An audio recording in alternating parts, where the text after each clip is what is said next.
Okay, well today we're going to talk about callbacks. We're going to discuss the strategy and the tactics of using the callback feature from InsideSales.com. And you can set callbacks from the click-to-call panel or from the Next Call Plus list, which in Salesforce is the Seek list, or in the LMP is the Dynamic Dialer Initiative. So as long as you're on the Communicate bundle or the Elevate bundle, you'll have the callback feature. If you're not sure what bundle you're on, or if you're in a bundle at all, you can talk to your customer success manager. He can help you out there.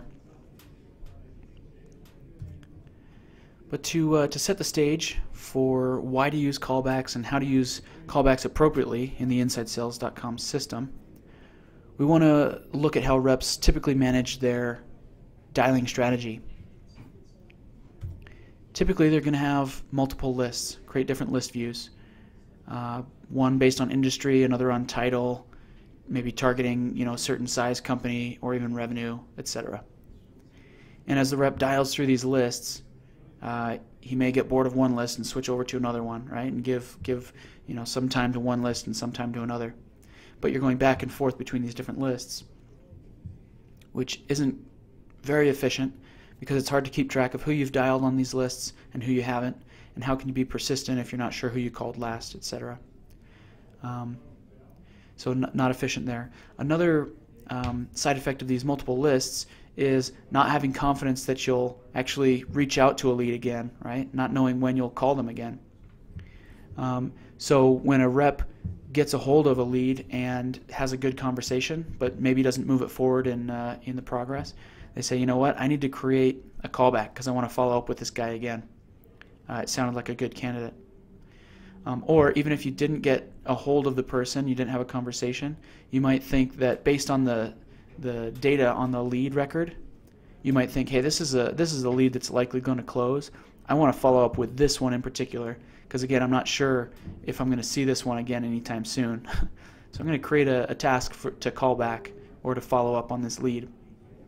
And it's based on a perceived priority that the rep has, whether through conversation or looking at the characteristics of the lead. Another thing that as reps would set follow-up tasks, they're also determining a certain cadence. They're saying, well, I just dialed this lead, or I just had a conversation with this guy. I'll wait another day before I call again, or maybe I'll wait 2 days before I call again. So there's some sense of a cadence that they want to stick with for how often to call their lead. Well, what happens is after switching through all these lists and building up enough callbacks, eventually you're just dialing on a big list of follow-up tasks, right? But managers will say, well, we also need you to dial on the lists and the leads that we buy through marketing, so we can't have you just dialing up on these follow-up tasks. So now I've got to balance, these multiple lists that I have with the callback tasks that I have, and then on top of that, as we get new leads that are high priority, right, because we want to contact them immediately, I then have to balance new leads in this whole process. Now it's kind of been inefficient, right? And what if we could combine all this workflow into one, right, where we have a good prioritized list with cadence, and it's all built into one? Well, with InsideSales.com, you have that ability, right? So a prioritized list with the Next Call Plus, which again in Salesforce is called the Seek list, or in LMP is called the Dynamic Dialer Initiative. You can build one single prioritized list based on your perceived priority, based on the cadence that's appropriate for your leads, and because it's one prioritized list for a lot of different people, you can define the ownership, right? Who can make the call? So to sum up, priority is which leads to call and in what order, and you typically use a lead status or a lead score. Then your cadence is when to call and how often. So you might use last call time to say, when did I call this person last and when should I call them next? And how often? If we've only made 5 dials on this lead, I want to make 3 more. And this prioritized list can make sure that the lead comes in and that you dial them up to that 9 times or whatever you'd like. And then finally, ownership is who can make the call. Is this lead in a status that anybody can call it, or should only the owner of the lead be able to call it at this point? right? Now you may be wondering, what does this all have to do with callbacks, right? This is a prioritized list, but what does it have to do with callbacks? Well, if a rep knows that he's dialing in a prioritized list with his preference of priority and his cadence and understands what's going on, then he's not going to need to create follow-up tasks anymore. If he has a conversation with somebody but doesn't quite qualify the lead, he can be assured that because of the cadence, this lead will come in, in the next day or two, and he'll have a chance to, contact and make that call again. So, what does it look like if a rep is dialing on a single prioritized list, and the next record comes up and he dials John, and he's having a good conversation with John, and he's giving the pitch, and John says, "Hey, you know what? I'm actually pretty interested in what you have to say, but I've got to run off to a board meeting. It starts in 10 minutes. I wonder if we could pick up this conversation next week." And so you say, "Yeah, sure, that would be. I could definitely do that. What time would work for you next week?" And John says, "How about Wednesday at 3 o'clock?" Okay, and the rep says, "Sure, I'll call you Wednesday at 3 o'clock next week." Now, because the rep knows that his prioritized list has a cadence, he knows that John's going to come up probably in the next day or two, but he shouldn't, right? He needs to call John right at that specific time. So by setting a callback, the rep can say, "I want to make sure that John doesn't get pulled into this list again in the regular cadence, but waits until Wednesday at 3 o'clock. So by creating a callback, it takes John out of that list and waits until the callback time. So then, when Wednesday at 3 o'clock rolls around, and the rep is in the power dialer, when he hits save and next, John is going to go back into the seek list and come up as the next record to dial.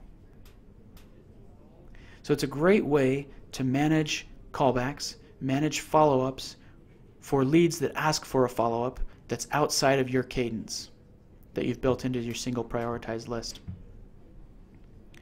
And in fact, when it comes up in the list, the rep will be notified with a banner up on the top that says this is a callback, and the subject is the pitch was interrupted, and the description, had a board meeting to attend. And the rep had typed that in, and we'll take a look at that, the way that you create a callback and can put the subject and description. But what it does is it allows the rep to not have to worry about following up with calls because he's in a single prioritized list with a priority and cadence. But then when somebody needs to be taken out of that regular cadence, he creates a callback so that the callback doesn't come into the list until the callback time is due. The rep doesn't have to remember what callbacks he has. He doesn't have to manage his callbacks. And in Salesforce, if you create a task, and it can even remind you to say, "Hey, you've got a callback in 15 minutes. But how often do we get a reminder for 15 minutes from now and completely space it, right? The callback feature from InsideSales.com makes sure that you don't miss it. It will be the next call when you hit the next call button. There's no missing the callbacks. However, this is only applicable if you're in the power dialer, if you're logged in and you're in a single prioritized list, right? Well, what happens if you're not in a list at the time of a callback is due? Well, then you're going to have a missed callback. And what do we do with missed callbacks? How do we manage those? Well, first of all, we need to define what a missed callback is. If you are in the list and you're on a phone call and it turns 3 o'clock and you've got a callback due,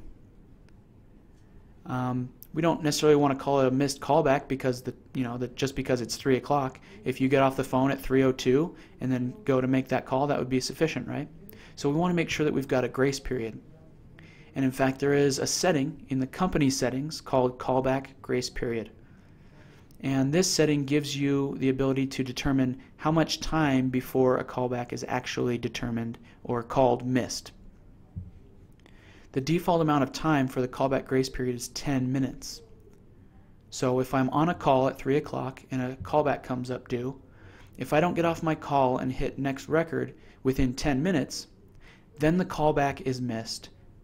And what happens with a missed callback?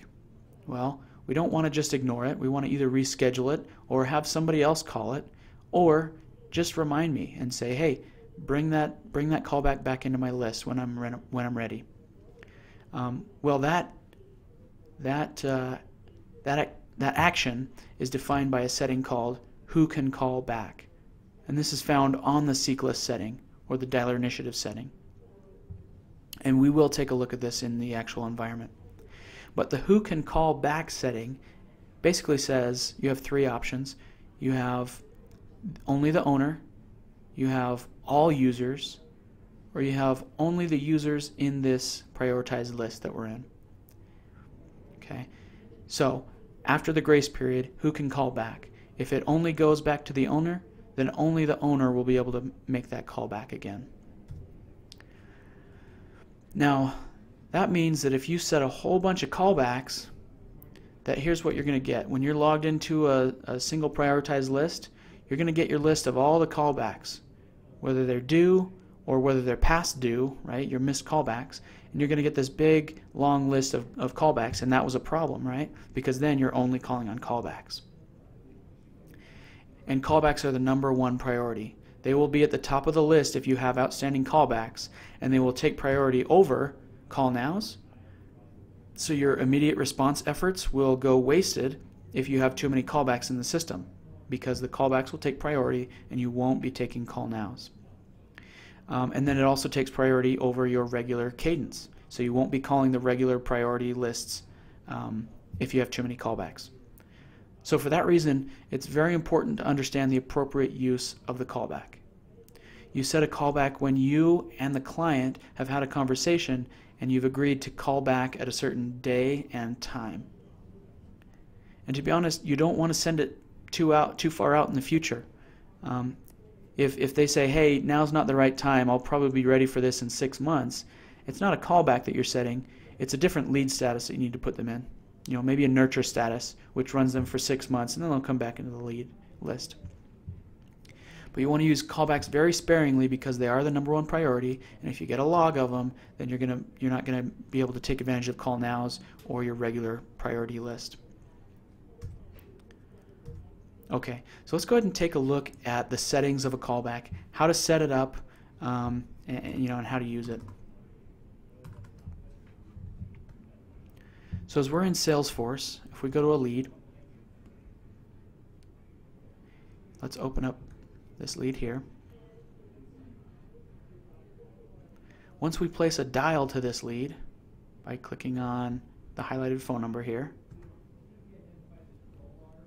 I'm going to go ahead and disconnect. Then I can go ahead and set a callback.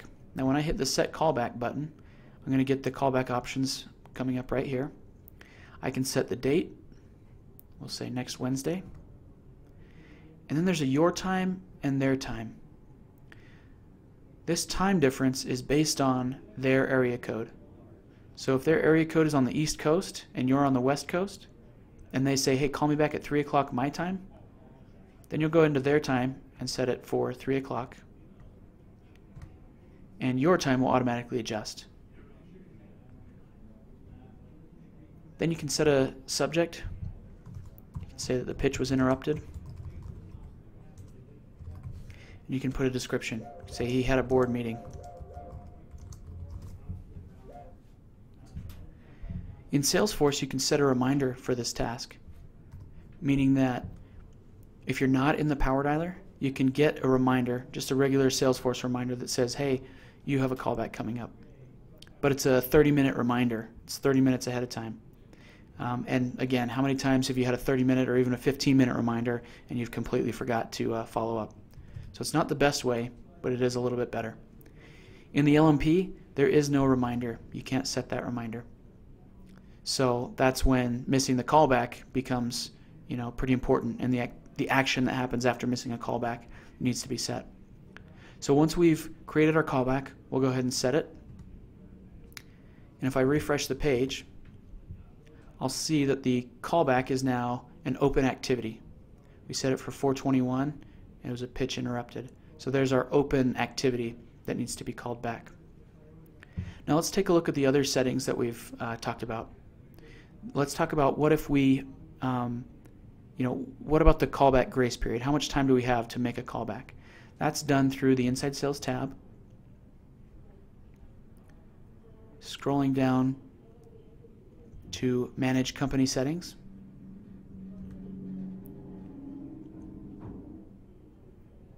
And then under the dialer settings section right here, you'll see callback grace period.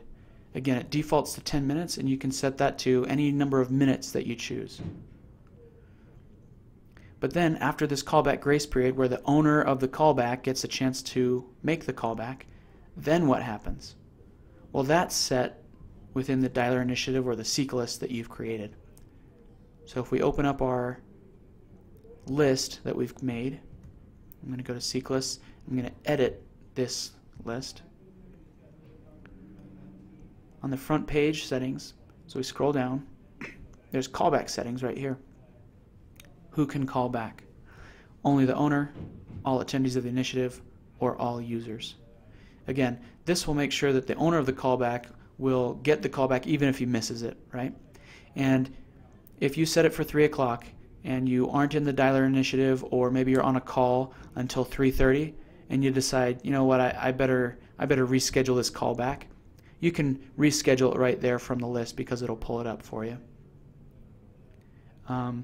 Or you can send it to any other user, and that way someone will make the call near 3 o'clock, and someone can call back and say, hey, what can we help you with? So there really aren't very many settings, and it's really simple to set a callback. But what we've seen is a lot of clients are misusing the callback because their reps are still kind of using the system in the way that they did before they had this efficient system to use, meaning that they were setting callbacks for every call that they wanted to follow up with. And we see that that's a problem because as they go into a dialer list, then all they have is callbacks to dial. And the call nows don't work, and their regular cadence and priority doesn't work as well. So it's important that we use callbacks sparingly, only when there's an agreed time and date to set the callback. So I'm going to go ahead and open up to questions. Feel free to use the Q&A box, ask any questions that you have. If there's anything that was confusing or anything else you need to know, just type it in there and I'll try to answer those for you. Thanks for being here today.